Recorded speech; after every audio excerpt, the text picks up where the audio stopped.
नमस्कार दर्शकों, भोजपुरी रंग में आप सभी का स्वागत है। पावर स्टार पवन सिंह और उनकी पत्नी ज्योति सिंह के बीच कई दिनों से तलाक को लेकर विवाद चल रहा था। आज कोर्ट में सुनवाई होगी।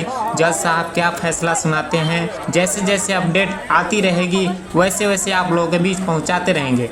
आप लोग देख सकते हैं बलिया कोर्ट के परिसर में कितनी चहल पहल है और वहां पे पावर स्टार पवन सिंह और ज्योति सिंह भी पहुंच चुके हैं और जज साहब क्या फैसला सुनाते हैं। हमारे कैमरामैन प्रदीप सिंह वहां मौजूद हैं। जैसे जैसे अपडेट देते रहेंगे वैसे वैसे आप लोगों के बीच पहुंचाते रहेंगे। भोजपुरी रंग में आप सभी को जुड़ने के लिए धन्यवाद।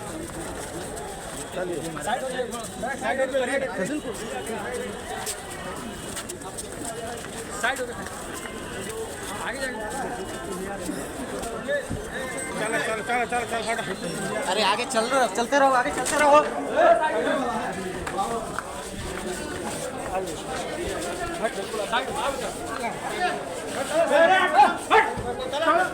हट